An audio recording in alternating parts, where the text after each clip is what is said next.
Okay, good morning, everyone. I'm Daniel Block. I am product manager for the DT Hub and for the Gemini framework. Thank you, Justin, for that introduction of the Gemini framework. You set it up really nicely. So I'm going to introduce the framework today. It's a comprehensive platform that provides both the blueprint and the knowledge base for successful digital twin projects. So why have we developed the Gemini framework?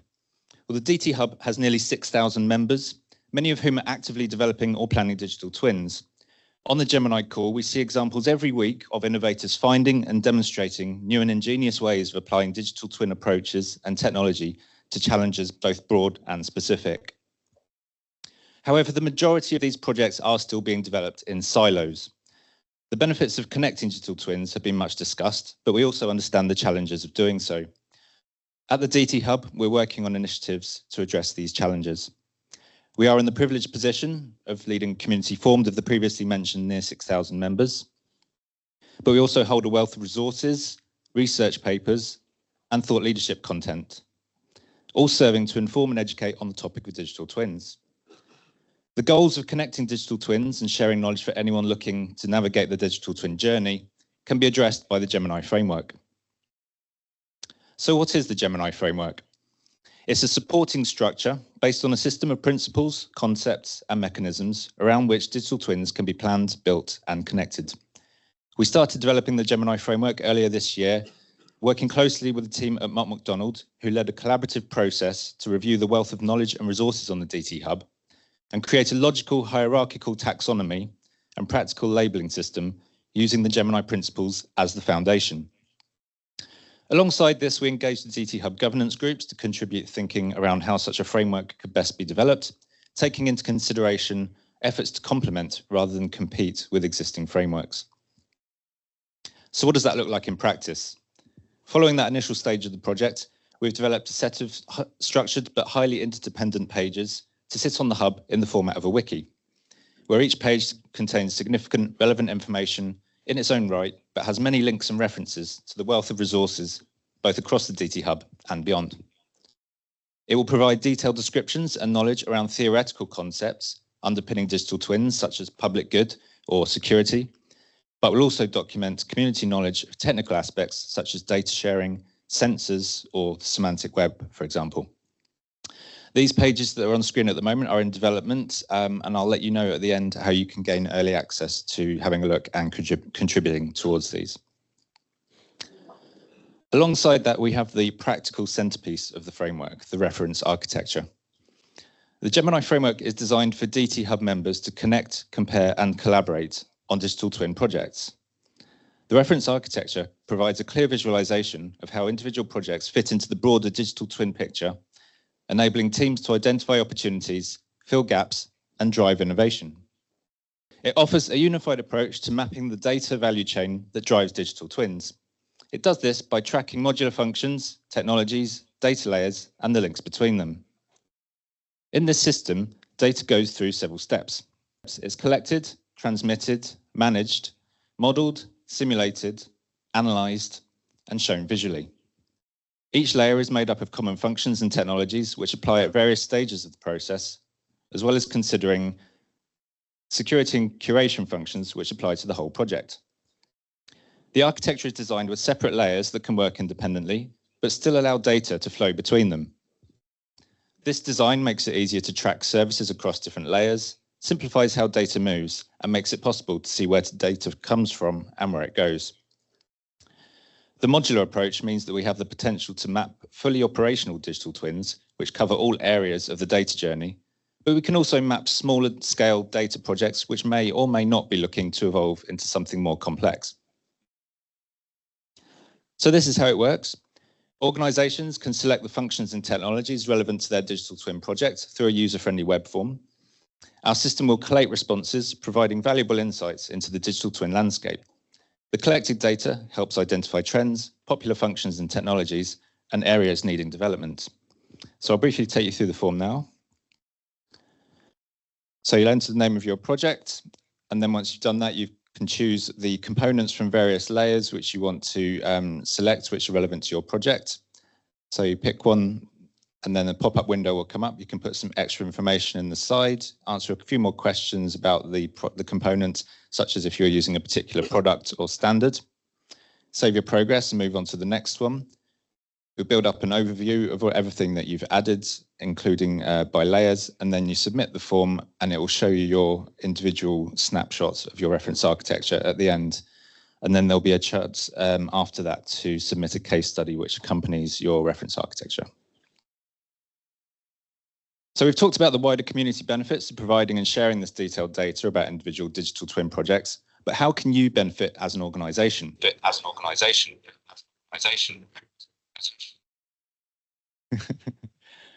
Whether you're an asset owner or an innovator, these are some benefits of completing the form for your projects. Enhanced project and product understanding. By mapping out your project's components and technologies, organizations gain a clearer picture of their current state. This helps identify strengths, weaknesses, and potential areas for improvement. Informed decision-making. With a better understanding of your project, organizations can make more data-driven decisions about resource allocation, technology choices, and future development. Benchmarking and learning. Comparing your project to others on the platform allows organizations to benchmark their progress, identify best practices, and learn about the challenges, benefits, and value of other projects. Targeted improvement.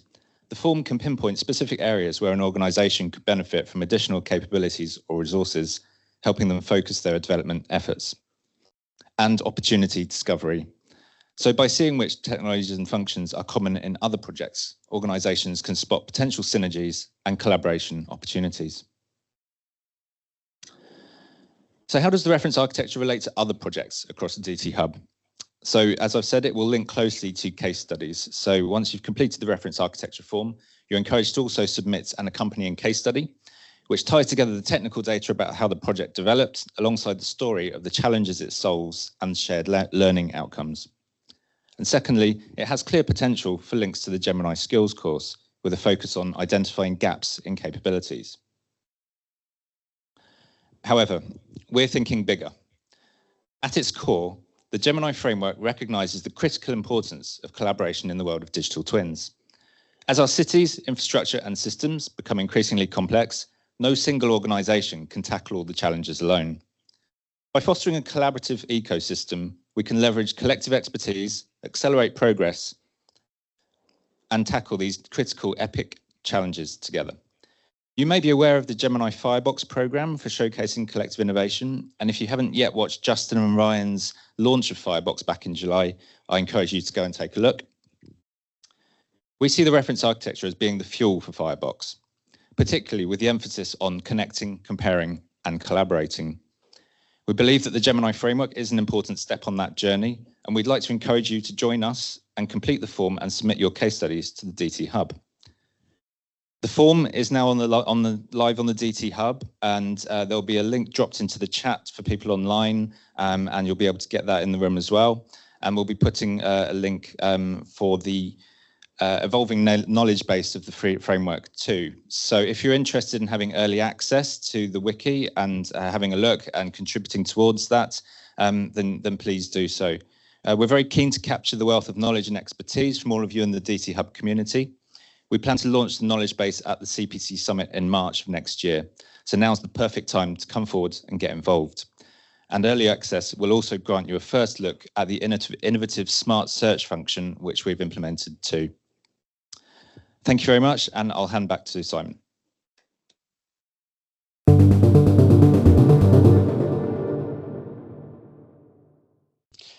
First question, Daniel, is to yourself. It says, it is fantastic to hear about the Gemini framework. However, while there indeed is a need for shared architecture, the question is, why should the DT Hub do that? I mean, what's the reason the DT Hub should take the initiative over others?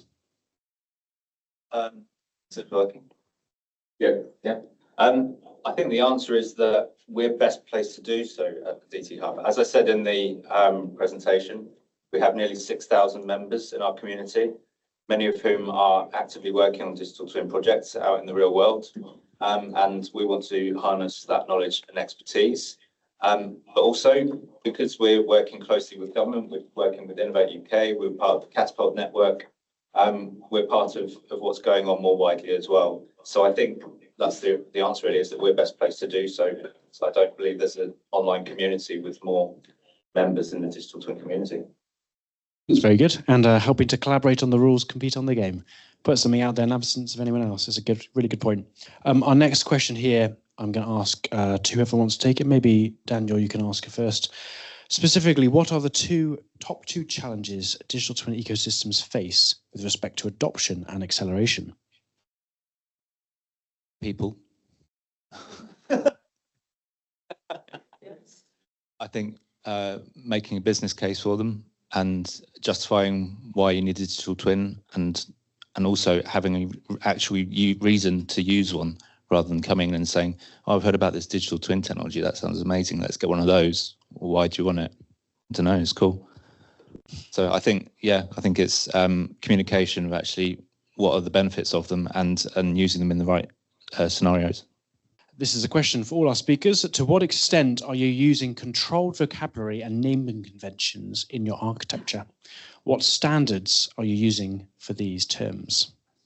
So our reference architecture, it grew out of the work that I mentioned in the presentation with Mark McDonald's, but it is an evolving thing. So it being an extension of the whole framework, and that being a community-generated wiki, it can change. So if there are terms which you believe are not correct or not quite in the right place, then we invite you to come and contribute towards it. That said, we have been working closely with BSI, and we're looking to incorporate standards for particular components and particular terms where and when we can. But obviously, some things have a lot more standards in place than others, so that's a potentially tricky thing to do.